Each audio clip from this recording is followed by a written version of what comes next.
Hello and welcome to the final episode of Wanderlust Wednesdays of 2022. And obviously, as it goes with final episodes for a year, we will look ahead of what 2023 will bring us in the world of Viking. I'm going to present a lot of new things, new interesting things that we will do on our rivers of the world, on our oceans of the world, on our expedition ships. We start off with an introductory slide that shows three of our ships, three different categories: an ocean ship, an expedition ship, and a river ship. This happened a few weeks ago in Amsterdam, where it just so happened serendipitously that we had one ship of each category in the city, and we decided to make this little parade just to get this photo. True story. I know we had a celebration around it. It was the naming of the Polars, and we thought it was a good introduction to this episode. Let's start with river cruises then. We have two new itineraries. The first one that you see on the left-hand side here is Lyon, Provence, and the Rhineland. And what we've done here is combine a cruise in southern France with a cruise on the Rhine, and we have a bit in the middle where you see the city of Beaune, that is Burgundy. We take you through Burgundy from Lyon and then along the Jura Mountains into Basel, and that's where you start the second half of your 15-day itinerary. On the right-hand side are the capitals of Eastern Europe. That is an itinerary that just focuses a little bit more on countries like Hungary, Serbia, Croatia, Romania, and Bulgaria. We have a similar itinerary down to the Black Sea, but this one really focuses a little bit more on places that we haven't in the past taken visitors to all that much. We're familiar with all of the places, but it's been quite a while, for instance, that I was in Pleven or that I was in Novi Sad. And we've basically combined our experience in these places to come up with something that is new and exciting. Okay, so then we will first dive into Lyon, Provence, and the Rhineland a little bit. From Avignon to Amsterdam, 15 days, 14 guided tours, and 4 countries. And you start in the southern part of France, in Avignon. You're in the middle of Provence there. Arles is also still in Provence. The reason you have this slight, and it's always a little odd to see Avignon day 1, Arles on day 2, and then Avignon day 3 again. The reason is that you basically embark the ship in Avignon, and the moment everyone's on board, we start sailing down the Rhone towards Arles, and then we come back up because Lyon is quite a bit upriver from Avignon. After a visit of Lyon, we then take you on a coach through the Burgundy region, along the Jura Mountains, and then into Basel, Switzerland. And that's where you start with your adventure along the Rhine. And the beautiful thing of this itinerary is that it is really a cross-section of much of Europe.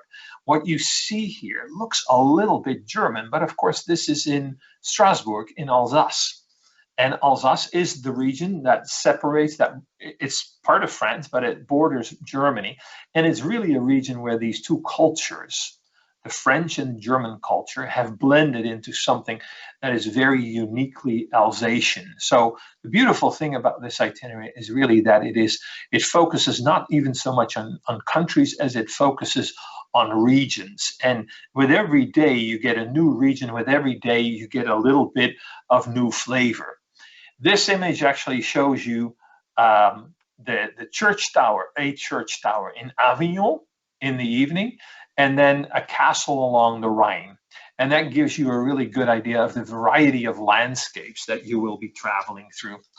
And then this is the part that is in the middle. You travel through Burgundy. This mill, by the way, is in the southernmost region of Burgundy, and that's the Beaujolais.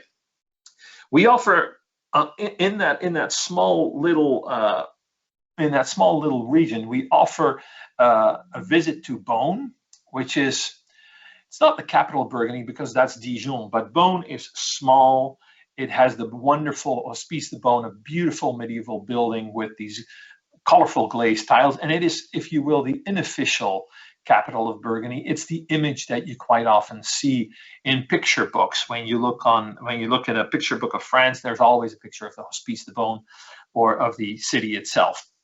It's an eminently walkable city, and it's just good to break up the drive from Lyon into Basel with a delightful stopover in one of the wine capitals of France. Of course, both the Beaujolais and the Burgundy regions are known for their wines, very different in style, but still very much part of the same culture of rolling hills, vineyards, a mill like here, that's the Moulin en Vent, which is nothing more than to say it's a windmill, but it's also a very famous type of wine that's served in Beaujolais. In that region, you also, and this happens from Lyon, where you already kind of take a peek into the Burgundy region, you have an opportunity to visit a truffle farm and a goat cheese farm. And that epitomizes what Burgundy is all about. When the French think about Burgundy, they think of food and drink. And as a culture, the French are fairly obsessed with food and drink. And if a region then epitomizes this obsession, you can imagine that this is a very fertile ground for offering you what France has to offer in the way of what's on the table and what's in the bottle. We then move on, and along the Rhine, of course, we offer visits to chateaus. We have a delightful little, again, a wine visit to a chateau, Schloss Johannesburg, where you have a chance to first taste some of the vintages that are grown on the estate, and then you have dinner there in a chateau-like setting, in a Schloss setting, as the Germans would say, overlooking the vineyards. And this all makes for an experience where you will see that the background ever so slightly changes every day, where the culture ever so slightly changes, but you will also have this really interesting sense of a continuum. You're still on the river, you're still looking up at the vineyards. The vineyards, of course, once you get closer to the mouth of the Rhine in the Netherlands, that all disappears. But it is an interesting, very seamless type of an experience, I think. And then if you would like to extend it a little bit, you have an opportunity to spend 3 nights in Nice. And from Nice, you can explore the region a little bit, the Côte d'Azur. You can visit Monaco. You can spend some time on the beach. There are some beautiful museums there. And in Amsterdam, at the end of the cruise, and obviously this is a cruise that you can book in both directions. So if you book it from Amsterdam to Avignon, then it really just becomes an Amsterdam extension as a so before you're cruising. But the way we just described it, Amsterdam follows at the end of the cruise for 2 nights, where you just have a little bit more time to explore that city. And I always say this when we do Wanderlust Wednesdays, the picture that you see there of Amsterdam, that building on the corner is my favorite cafe. And that's where you need to go for your, well, you can go there to have coffee or hot chocolate with whipped cream and then a piece of apple pie, or you go there a little later in the evening. It's called Het Papeneiland, the cafe, and then you go and have what the Dutch call a headbutt. It's you have a glass of gin, Dutch gin, Jenever, and a beer, and you combine the two. You chase one with the other, and that's called a headbutt. One way or another, in that little building, you have an awful lot of Dutch food and beverage culture, if you will, in a very small little room, because it's a small cafe, but it's beautiful.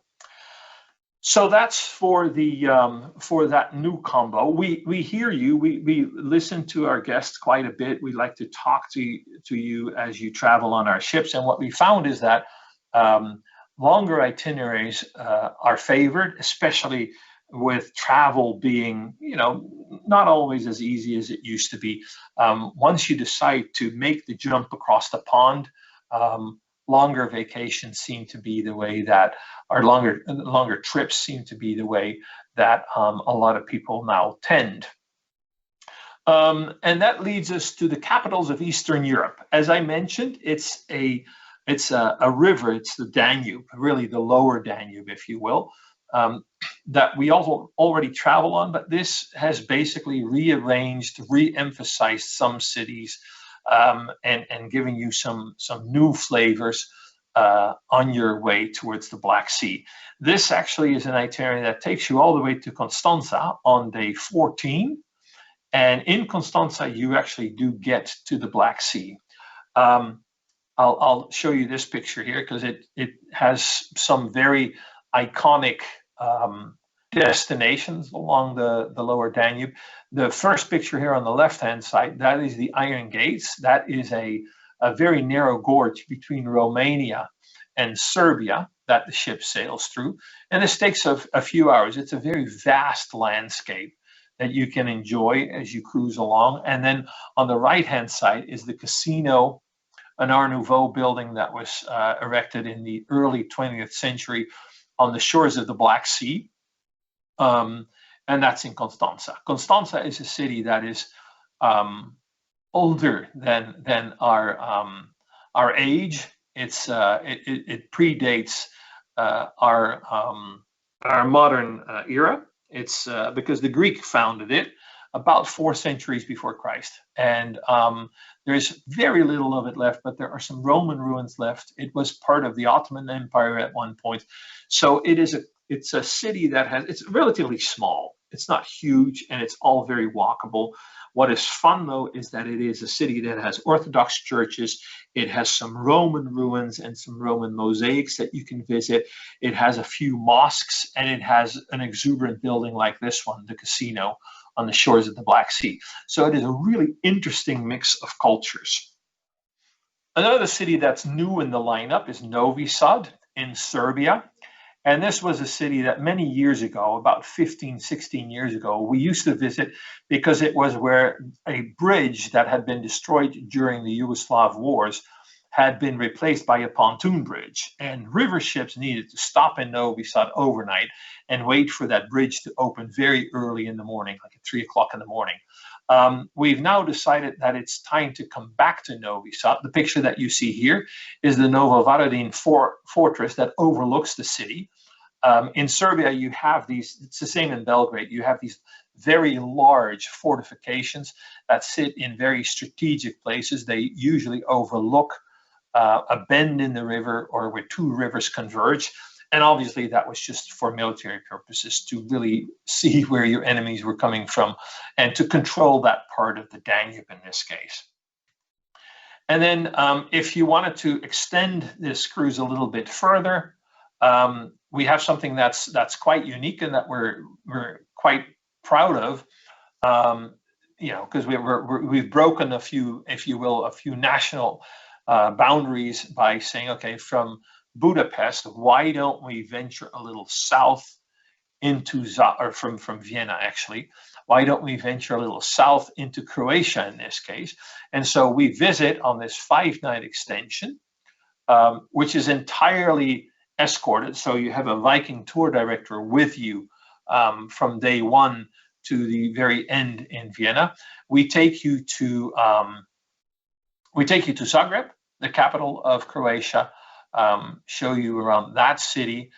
We take you through Slovenia with its capital Ljubljana, lovely city with a river running through it. Feels a little bit more Austrian really than it does any other city in the Balkan region or in what used to be Yugoslavia, and then Graz in Austria. So this is really in 5 nights, 6 days. You visit Austria. You start in Austria. You visit part of Austria. You visit part of Slovenia. You crisscross crisscross Croatia, and then you end up in Venice for a few nights to experience that city. We also have the option to visit Prague, and that's one of the cities that has been in the Viking portfolio since the beginning. Lovely, beautiful city. If you haven't been there yet, it's high time. And again, Prague here connects to Vienna.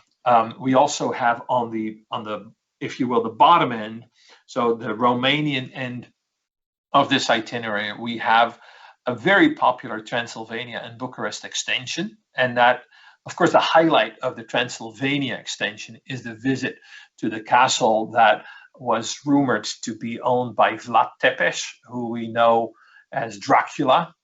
This castle that you see here is a former royal castle. This is Pelish Castle.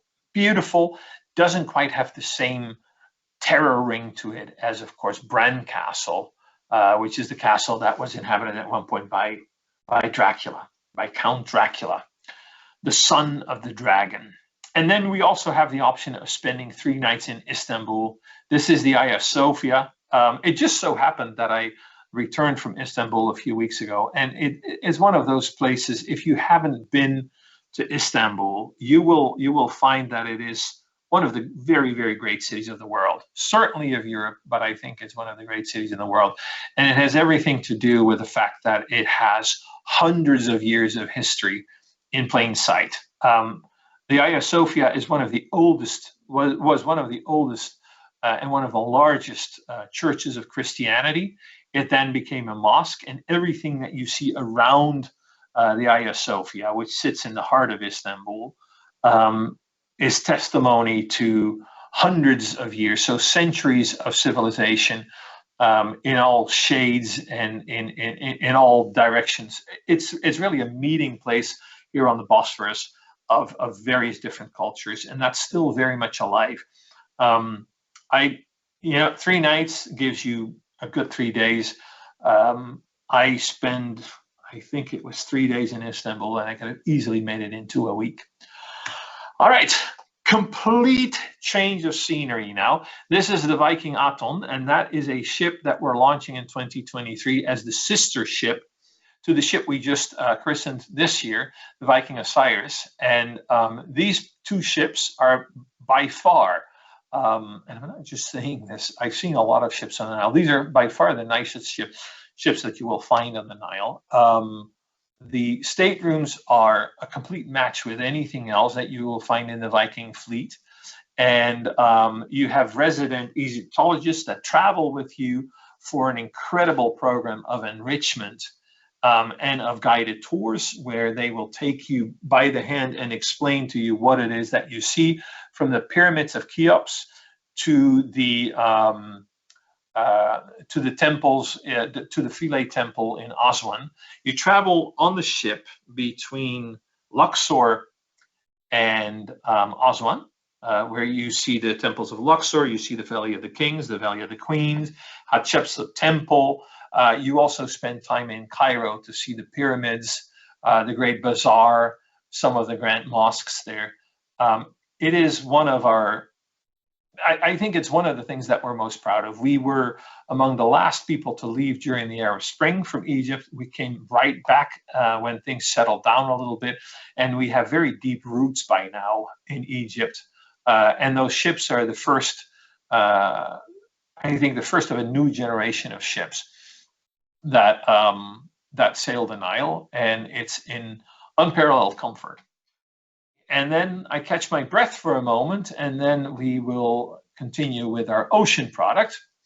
In the spring of 2023, we will welcome Viking Saturn to our fleet.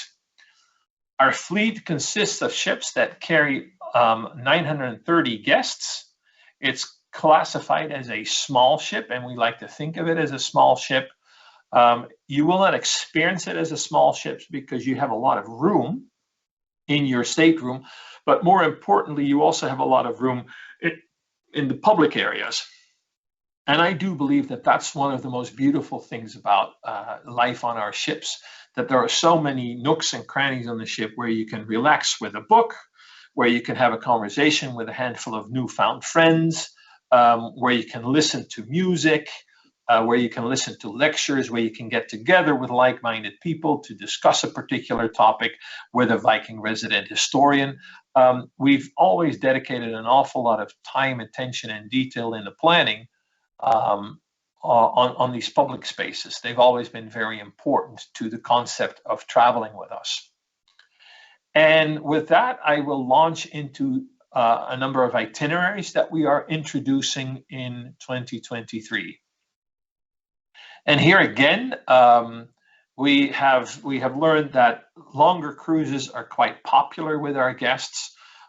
So as you can see here, in the middle, we have an itinerary that's 36 days. It starts in Amsterdam, and you will make your way back to the US. In this case, if you were to book, let's say from the East Coast, you will make your way back to New York in 36 days. If you look very closely, you will find that these are various combinations of different itineraries that we believe are good fits.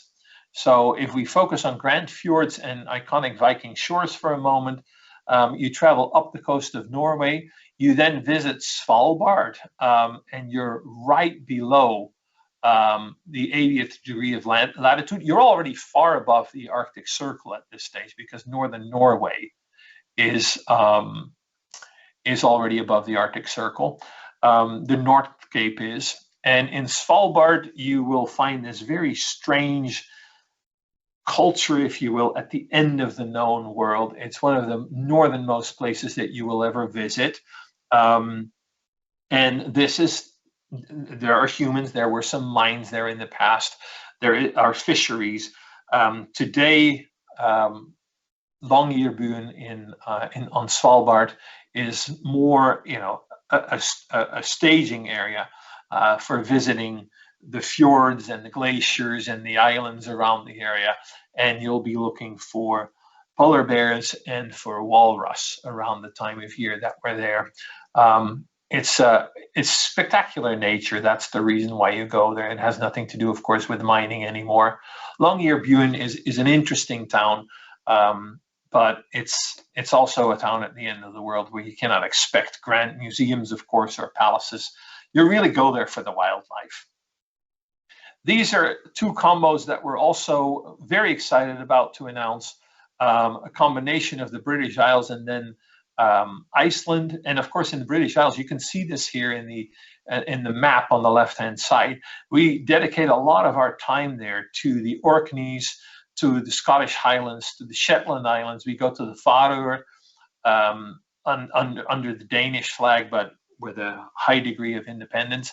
The beautiful thing, I think, about this itinerary, and this is why it's one of my favorites, is these are not places that you can easily visit overland or flying into them. You still have to then travel overland quite far, and some of it is really fairly inaccessible unless you go there by ship.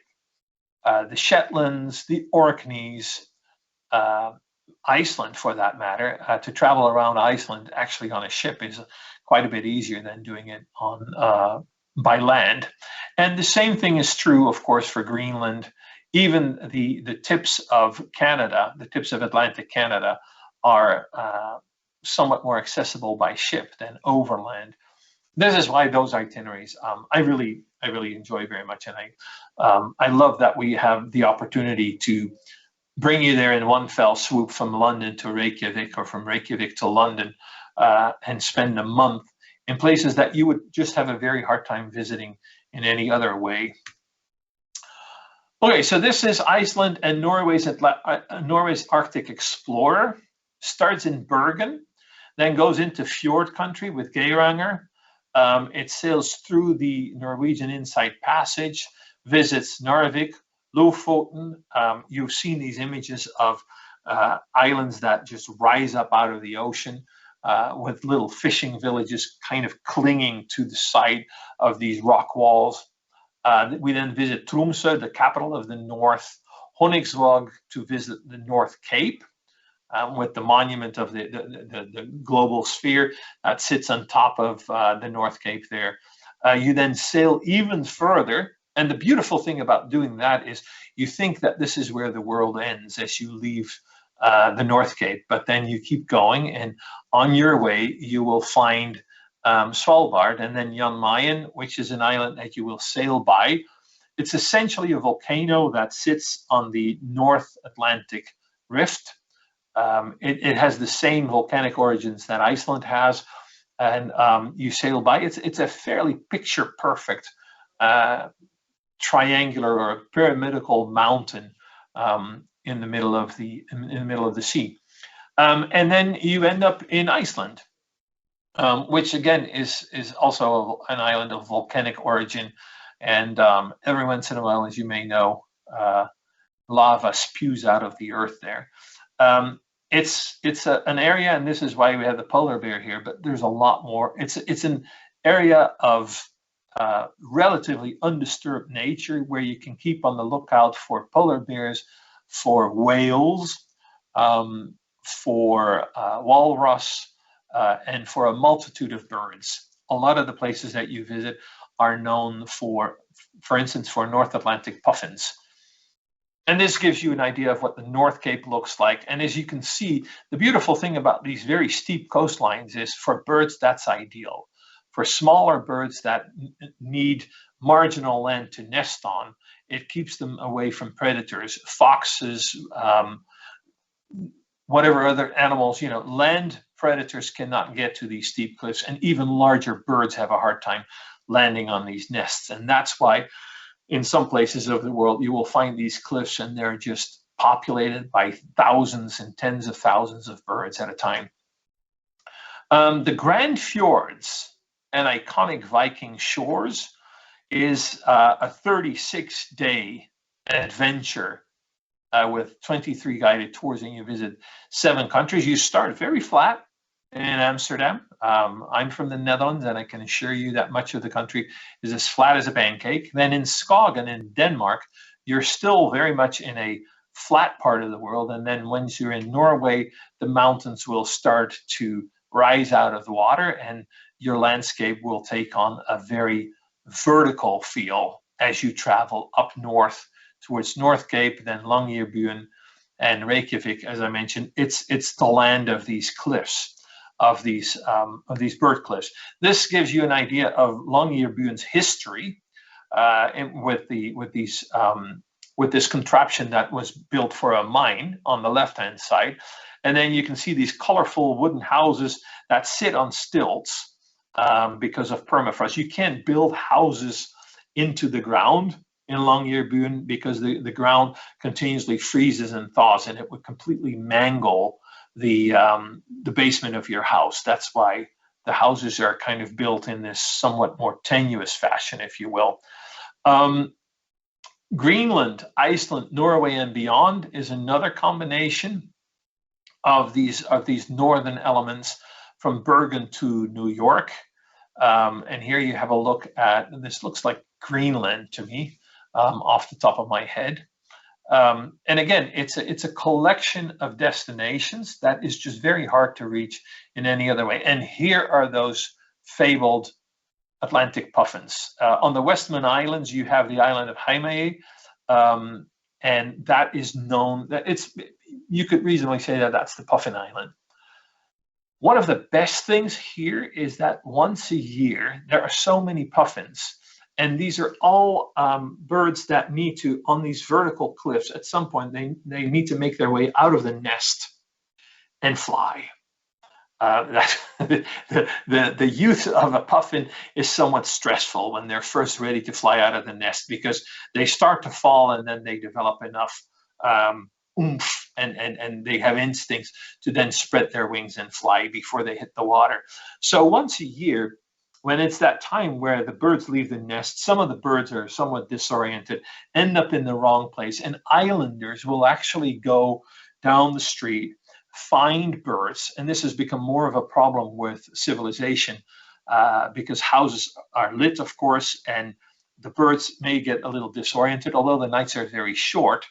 But basically, residents will pick up little puffins, and in order to rescue them and help them lead a happy puffin life, all that you need to do is walk to the next cliff and throw the puffins off the cliff, and then they fly out. It's a very interesting way of rescuing wildlife, the fact that you pick up a bird and then throw it off a cliff. Okay, and then the British Isles and Iceland Explorer is this itinerary that weaves together the British Isles, obviously. And I have to say, I'm somewhat partial to the northern part of the country, although I love London and Dublin and Liverpool. But the northern part of the British Isles are very, very special. And then it adds to that some ports in a port in the Faroe Islands, a little bit of middle Norway, and finally you end up in Iceland, So it really weaves together these strands of wild, somewhat inhospitable nature sometimes, and then ancient civilization, as you can see here, with these megaliths that are aligned in stone, in circles or in long lines. This is a an ancient, thousands of years old, round stone tower that the Shetlands are known for. And of course, we've managed to get some sheep in this frame because the Shetlands are also known for their wool, for the cloth that is produced there, and of course for the little Shetland ponies. We have a number of excursions that introduce you to the shepherd dogs, introduce you to the sheep, introduce you to the Shetland ponies, and those are always among the best rated experience by our guests. There's really nothing quite like meeting people that make their living off the land in these regions, because it's a tough living. It's a very authentic way of living. And you get to be introduced to the animals, which always adds a little extra flavor to whatever shore excursions you book. Iconic Iceland, Greenland, and Canada is the last of these new itineraries that we offer in the North Atlantic. And this one focuses primarily on Iceland. You make a circle around Iceland in this case. And if you want, you can Google in Wanderlust Wednesdays, because I do know that we discussed all the ports of Iceland a few months ago in an episode of Wanderlust Wednesdays. Djúpivogur, Seyðisfjörður, Akureyri, Ísafjörður, Nanortalik, and Qaqortoq are, of course, part of Greenland. But you can see a lot of, there's a little bit more of in-depth information about the ports in Iceland in that episode. So I would highly recommend that. If this is an itinerary that appeals to you, have a look. Have a look. And this is just a picture of Halifax. This is now you're in Atlantic Canada. We have various different itineraries that end up on these shores, but of course, the ones that enter Canada from the north and visit Lansau Meadows are very near and dear to the Viking heart, because it's where you find the remnants of a Viking settlement that is over 1,000 years old on the Canadian shores. Irrefutable proof that the Vikings were there long before Columbus. And then our expedition ships, we've just launched Viking Polaris. That's where we started with this presentation, the naming of the Polaris in Amsterdam. And here's Octantis, the sister ship, that right now are discovering the islands and inlets and fjords of Antarctica. This is a beautiful picture. These are some Gentoo, no, these are Adelie penguins, I think. Yeah, these are Adelie penguins. There are three kinds of penguins that you will easily find in Antarctica. And then on very rare occasions, you will see an emperor penguin. Those are very, very rare occasions, though. These are penguins that you see quite a few of. The longitudinal world cruise. And a longitudinal world cruise is really just a cruise that goes, rather than around the world as we understand it, from east to west or from west to east, from north to south, it follows the longitudinal lines that divide up our Earth. And that's why we call it a longitudinal world cruise. This itinerary starts in Buenos Aires and then ends up in the heart of the United States, in the Great Lakes, 65 days later in Milwaukee. And we just thought it was a wonderful opportunity to stitch together a number of itineraries where you can arrive in Midwestern Milwaukee and your experiences, what you bring back in your suitcase, includes things like Antarctica, the Chilean glaciers, possibly Machu Picchu, possibly, if you book the optional excursion, possibly the Galapagos Islands, a trip through the Panama Canal, a visit to the Yucatan Peninsula, a visit to the American East Coast, a traverse of the St. Lawrence River, a visit to Niagara Falls, and finally you will make your way back to Milwaukee, Wisconsin. We think that there's absolutely no better way to travel home. You start off with traveling halfway around the world to the southern hemisphere, and then you make your way home by ship with a grand adventure. This is what the map looks like. And right there in the middle, you can see how we bring you from, in this case, from Iquique to Machu Picchu and then on to Lima. And then if you want, we can bring you also to the Galapagos Islands for a visit there, to make this really into a, into a rather epic adventure. This is one of the places that you may visit in Antarctica. This is called Hidden Bay. And this looks like an image that we took on one of the Octantis's maiden voyages when we had splendid weather. I remember this, I was on the ship, and I remember the clouds slowly lifting off these two peaks here. We arrived there in the morning and it was entirely overcast, and as the day wore on, the clouds started to lift, and this was what we saw. We have a longitudinal world cruise number 2 and a longitudinal world cruise number 3, and the principle is always the same. You start in the heart of America. You start either in Duluth or in Milwaukee on these, and you will make it to the end of the earth. Again, with visits to the Galapagos and Peru if you want, as the highlights in the middle, and then an awful lot of highlights all along the way. Speaking of the Great Lakes and speaking of Milwaukee and the surrounding bodies of water, we have a new itinerary that we believe highlights some of the really great things that we've experienced in the first year of sailing through the Great Lakes. In the Great Lakes, we have this expedition ship, and in some ports, we're able to deploy our Zodiacs and our special operations boats, and possibly even in some places our submarines, to create this, if you will, this wilderness type of an experience, while at the same time visiting a city like Cleveland or Detroit, where we will offer you an experience that is probably more akin to what we normally do on an ocean cruise. This is a 15-day adventure that starts in Toronto, in Canada.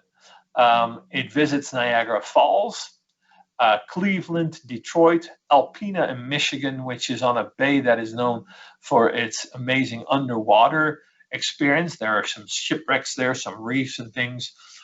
We visit the Door Peninsula in near Algoma in Wisconsin, Mackinac Island, and then we visit the northern shores of both Lake Huron and then Lake Superior for more of a rugged adventure where you get a little closer to nature, if you will. This is a good image of what the area around Thunder Bay looks like. This is the northern shore of Lake Superior. And here's a little map that you can see of the of this itinerary that takes you literally through all 5 of the Great Lakes, from Toronto to Duluth. Okay. And with the Great Lakes collection, that is, we wrap a bow around it. There are a lot of other things that we do, small little things, new shore excursions, new experiences, and a new extension here and there, but we figured we would show you the bigger parts of what's new and what's exciting. I hope I've made it a little bit exciting. I hope that you may travel with us on the Nile, one of the rivers of Europe, one of the oceans of the world. We might want to take you to the end of the world.